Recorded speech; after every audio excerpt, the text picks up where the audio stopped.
Hey guys, welcome to another episode. This is going to be a relatively short episode, and as a disclaimer, the problem is that I'm not.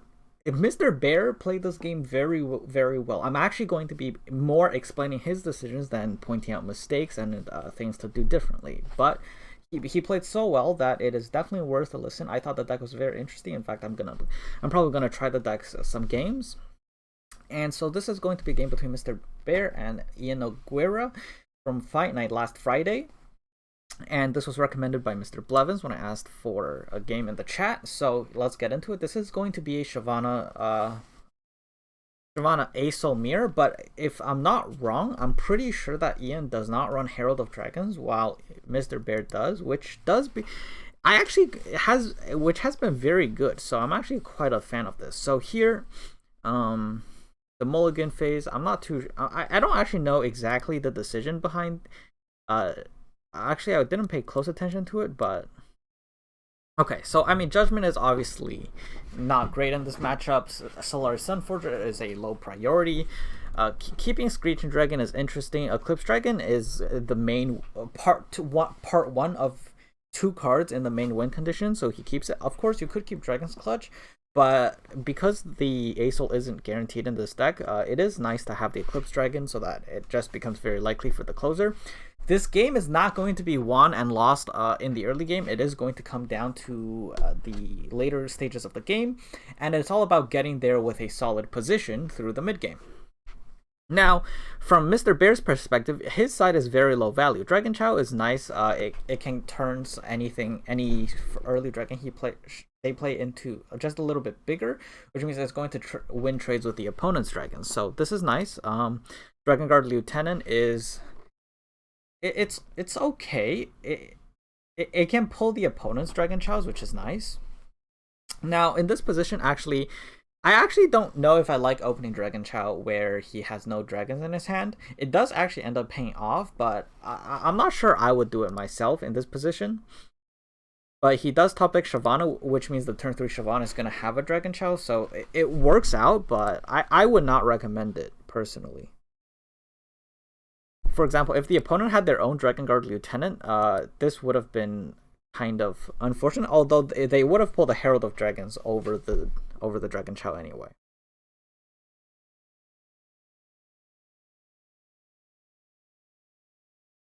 So in this position, I mean, you obviously don't block and just play the Shyvana since you can. And now in this position, it is notable that you could open pass, but the thing is, because there's a Dragon Chow on the board, you may as well threaten to kill it. Because the thing is, if the point of threatening to open pass is just to win mana, but the winning mana isn't actually particularly valuable with this hand in this position, and also because they have the Dragon Chow on the board, it's much more valuable to just play your Dragon Guard Lieutenant. And in this position, if they had a dragon to play, they're going to spend all of their mana anyway. So passing doesn't really gain any benefit. If they play their dragon, they're going to play whether you play your Lieutenant or not. So may as well force them to play it. And if they don't have it, then you just get a free card basically. So here, if I saw the options correctly, I saw a Charger. Okay, so they clicked this so fast. Okay, so it's a Charger, a Moonsilver, and an Equinox. The Charger is actually very irrelevant. It's not going to make a difference on the board. So it comes down to Equinox and Moonsilver. Moonsilver is very important here. Even though he has the Asol in hand, Moonsilver does not make Asol come down any earlier because you have to play the Eclipse Dragon first. Even if you pick Moonsilver, Asol will still come down turn 8 at most, just for one less mana. So instead, he picks Equinox to make Mr. Bear's Asol come down one turn later instead, which makes a lot of sense. The other two simply don't make a difference.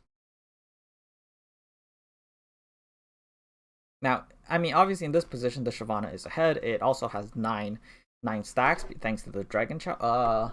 8 stacks after this combat. They didn't give it the Fury. Here comes the Equinox. Everything just pretty cookie cutter here. This round. And so here's the Screeching Dragon, which we did deny the Dragon Chow. So if we didn't play the Dragon Guard Lieutenant and they accepted the pass, they could have just played the Screeching Dragon, and in this position, they could have just tried to pull our Shyvana in the case where we don't. They also have Sharp Sight. So if we were to imagine that they also had Sharp Sight, then we would end up trading Sharp Sights, and then we would be at a disadvantage. Of course, as a spectator, we know that there is no Sharp Sight in Ian's hand, but from Mr. Bear's perspective, you could say that he got rewarded. Simply put, if they had a dragon, they would have played the dragon, whether or not we open passed. But if they didn't have the dragon, we get an advantage. So open pass just doesn't work. And in this position, as we see here, we have essentially a high chance of having Acel thanks to Dragon Clutch. I think it's probably like 50% chance. And so the thing is, because they have a challenger, we don't want to develop much. So we should happily soft pass with Dragon's Clutch. And so here we see that we drew an Acel. And so we know that if we're able to get out Herald of Dragons safely, that means that we can play Acel by turn 7 with the turn 6 Eclipse Dragon. Now, as a result of that, we want them to attack first. If we just play Herald of Dragons, it's just going to get challengered. And we don't actually have another good play. And from our opponent's perspective, they don't have a good challenger, so they should actually return with a hard pass. And then we would have to respond with a pass of our own. Because we don't have a good play, except maybe a second Dragon Guard Lieutenant, and then they can just keep. They can probably pass. Maybe they'll get baited and then pull it, and then we can play our Herald anyway. But in this position, we have 4 creature mana and they have 2 spell mana and no useful challengers, so they should just pass. It's not like they have a Dragon Chow or a Herald of Dragons that's vulnerable to the Dragon Guard Lieutenant, so our Dragon Guard Lieutenant is not a high enough priority attack for them to take this attack. Now, if we play the second one and go down to 2 mana, maybe it's worth it, because at that point, they're not winning anything in terms of mana, but as of now, this attack is pretty useless.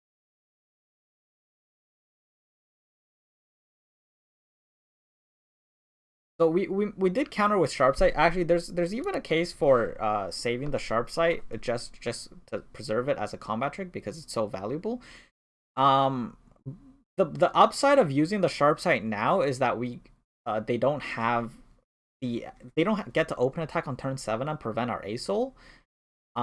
So that's the main upside, because if we were to not Sharp Sight, what could happen is we could play turn 6 Eclipse Dragon, turn 7, and then turn 7 they open attack, pull our Herald, and then prevent us from playing Acel. Now, the other thing is we could try to save our single combat or something to prevent that, but they would be able to counter with any of their combat spells before their Acel. So if they had a Sharp Sight here, though, everything would end up being the same, but they wouldn't have any spell mana, so we would still be able to maybe single combat or something to counter what happens. Although we wouldn't have the spell mana, it's kind of complicated. It's an overall okay Sharp Sight, because the thing is, even if we save the Sharp Sight for later combat, it's only going to, if they have the Sharp Sight, it's going to trade Sharp Sights evenly later as well. And if they don't have the Sharp Sight, then saving it is not as valuable. So taking that trade there is just what you should do, simply because it's their challenger unit and we don't want them to prevent us from playing Acel. So at this point in the game, we know we have Acel. So basically, if they don't have Acel, we basically win. And if they do have Acel, then it's going to be a game of Acel versus Acel. And we do have an advantage, because assuming ours gets played 1 turn earlier. And if they were able to kill our Herald of Dragons or something, it would just be both double turn 8 Acel. But at the end of the day, it's going to be either we win, or we fight for who levels Acel, or who gets the most value out of Acel. It's one of these things. So now they use their Concerted Strike because the Shyvana would have leveled. They didn't have a great play otherwise. If they saved the Concerted, they could have tried to use it to kill our Acel though. So I'm not too sure if that was ideal. For example, they could have played the Eclipse Dragon next turn, but the problem is that our Acel comes down too early. The fact that our Acel comes down 1 turn too soon simply means that they can't really afford to save Concerted Strike for our Acel. And without the Herald, they can't play Eclipse Dragon either, so they kind of had to go for the Concerted Strike. They didn't really have a good alternative. So here, they play Eclipse Dragon and we play Aesol. Now, in this position, you can feel free to think about what you would pick. So right now, I'm gonna say this. So Immortal Fire is pretty much out of the running because Living Legends is on average going to be at least as good as Immortal Fire. Now, so what it comes down to is the upsides of Living Legends is that if you ever have any issues with value, which you might with this hand, then Living Legends will let you recover. Now, Living Legends' main upside is when there's any discounts, because for every card you play, for example, if you had a Mountain Scryer, between Living Legends and every single card you can get out of Living Legends, you're getting +1 mana. So you get a ridiculous tempo out of it for discounts, and this especially is true when you have Aesol. So leveled, if you can manage to level Aesol, Living Legends is winning on the spot. The downside, obviously, is that you won't be able to play it for several turns, and since you're going to be generating multiple Celestials from Aesol, perhaps your hand will be too full to get value out of Living Legends, or you're just not going to need Living Legends for value. On the other hand, Cosmic Inspiration, you know it's going to be good because you're going to get a Celestial next turn, and it's going to buff your whole board. Now, the problem is that you're going to have to commit most of your mana next turn, and you're not even going to have mana for a single combat. Whereas your opponent will have all 11 mana, he'll probably play Aesol and have enough mana for combat tricks. So the critical point here is that the simple fact that you have to essentially commit all of your mana next turn for Cosmic Inspiration to be the pick means that you just don't go for it. You cannot afford to take the risk of committing all of your mana next turn for this. It's simply not worth it. And that's why Living Legends is the pick.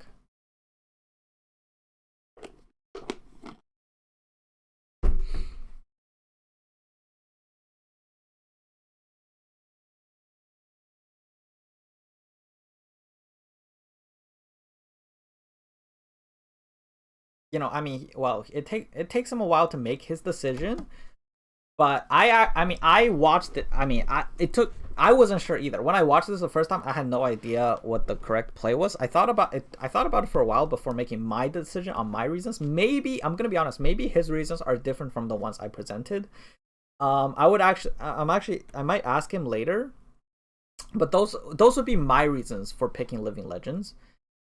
Specifically, the tiebreaker being that we only have 8 mana next turn with the turn that we want to play it.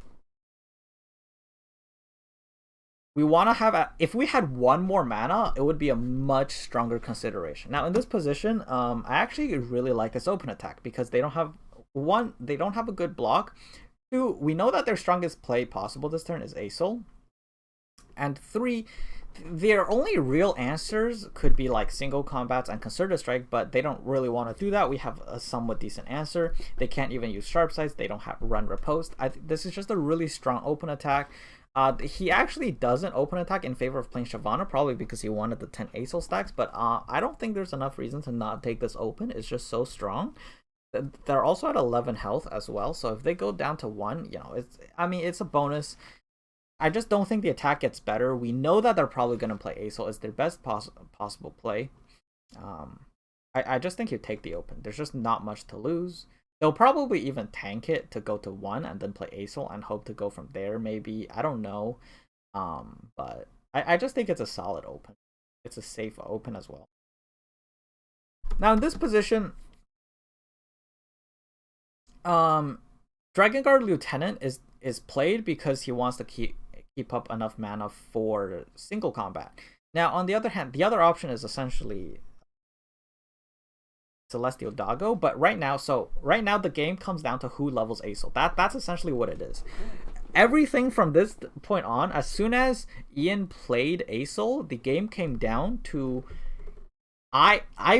two things. One is I want to have 21 attack on the board, and I want you to not have 21 attack on the board. So let's take a moment to count the attack. Ian has 17 plus 6, so 23 damage or attack, and MisterBear has 17, 20, 22 before playing Dragon Guard Lieutenant. So now with Dragon Guard Lieutenant, it goes up to 25, which means Ian has no choice but to play single combat. So what that means is that our options were essentially Celestial Doggo, Solari Sunforger, and single combat. Well, single combat is stupid. I mean, and Dragon Guard Lieutenant. Dragon Guard Lieutenant is the cheapest way to threaten ASO level up, so that's why Dragon Guard Lieutenant is the play. This leaves up enough mana for single combat, and so that's the reason MisterBear plays Dragon Guard Lieutenant. We now have 25 attack, they have the single combat, and that's exactly what happens. We'll just move forward a bit.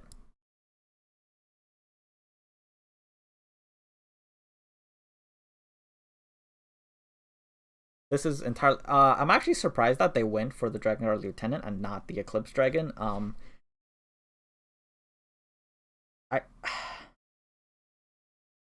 I guess the reason is they were scared of Sharp Sight, because of the Challenger queue where we might Sharp Sight our Lieutenant and then pull the ASO. But then if that's the case, if you're scared of Sharp Sight, you just do it on the Shyvana. Then I'm not sure why.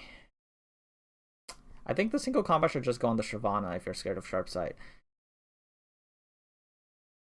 I think using it on the Dragon Guard Lieutenant is just a mistake. It's not a particularly large difference between them. It's not the biggest deal, but I prefer it.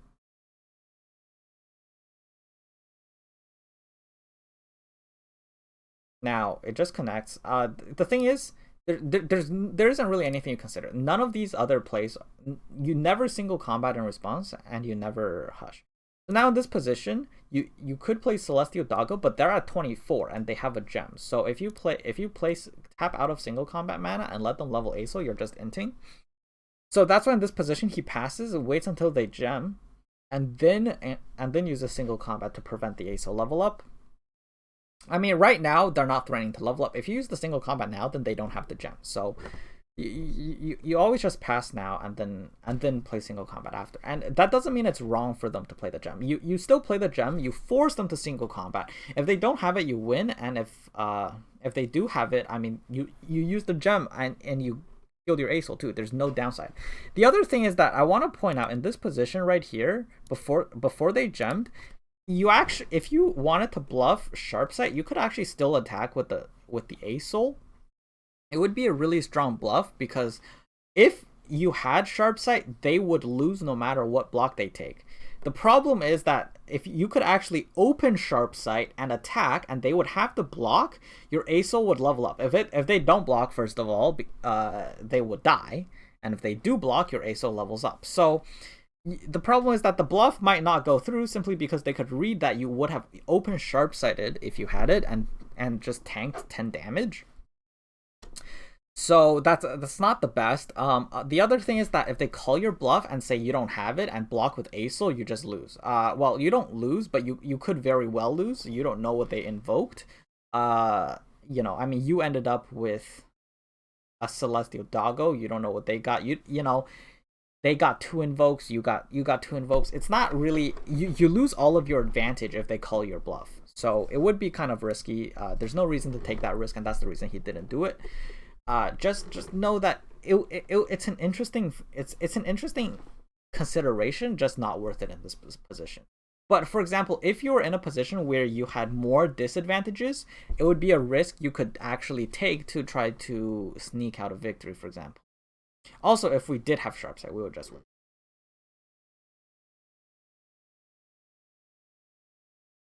So right now, let's just do a quick recount to remind ourselves what's going on. Right now, MisterBear has 10, 21, 22, 23, and Ian has 12 plus 6 is 18. So right now, MisterBear only needs 2, but Ian needs 7, which means MisterBear already has a giant mana advantage.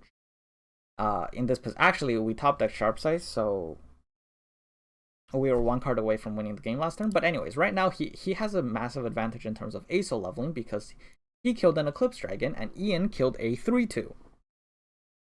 It wouldn't have made a big difference if they killed the Shyvana instead. So MisterBear only has to play the Celestial Doggo. to threaten the Aesol level up, and then he basically has 8 mana left to say, what do you want to do, Ian? Let's go ahead and try. And also, Ian has to make the first play. So here they pay 4 mana for Shyvana, leaving them with 5 mana. They need 4 more attack. And you could tank 16 damage this turn to guarantee your Aesol level up if you needed to as Mr. Bear, and still win, because if Aesol levels up, nothing else really matters.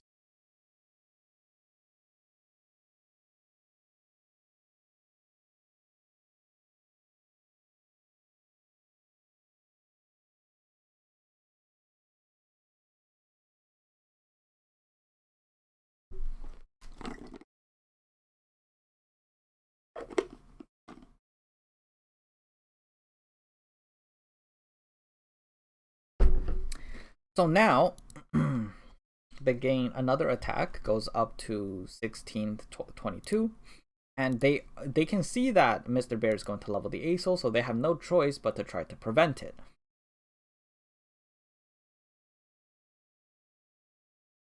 And they do so.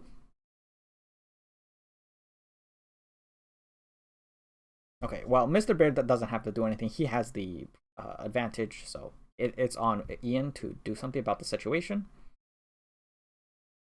And if we move forward a bit, what Ian does is they try to prevent the Aesol level up by giving their Aesol challenger and denying the 7 attack, and also by buffing the Shyvana. Then we don't have a great block for her.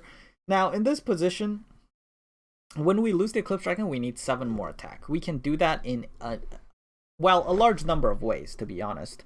We can even play Dragon's Clutch, buff our dragons. We could do that in this position, and it would still be winning. We could just buff our dragons, block with Aesol, we get +3 attack, and then play Sunforger. We could block with either well, we could also just Sharps. Actually, no, we wouldn't be able to Dragon's Clutch because the Shyvana levels up. But we could also Sharp Side.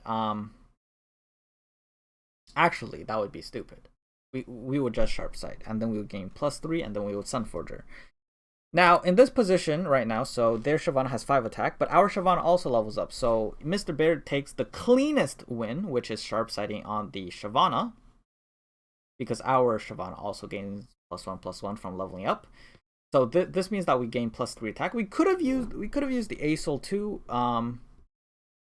This is a little bit cleaner. It spreads out our targets and health a bit. I mean, it's pretty much the same thing. No matter what you do, as long as you take at the end of this combat, develop 7 more attack. You could even pass Sharp Sight your Aesol or just to heal for 2 and play the Sunforger, and it would be enough because you would have 25 attack. So overall, this was a very clean game by Mr. Bear. He didn't make anything that you can even call a mistake. And more importantly, this was pretty much won entirely by Herald of Dragons, but he also didn't blunder. For example, if he played the Celestial Doggo on that one turn when he had 3 mana and Ian had 1, and then they just played the gem, Ian would have leveled up their Aesol, and the game would have been over in Ian's favor instead. So, there are rooms to blunder. So make sure you don't do that if you can. You don't want to throw away games like that. Just be patient. Because of Herald, what happened was that Mr. Bear pretty much had the advantage the entire time and forced Ian to make their plays first before Mr. Bear had to react. Ian did make a couple of minor mistakes, which may or may not have costed him the game. I mean, Mr. Bear just having 7 mana Aesol was the main key here.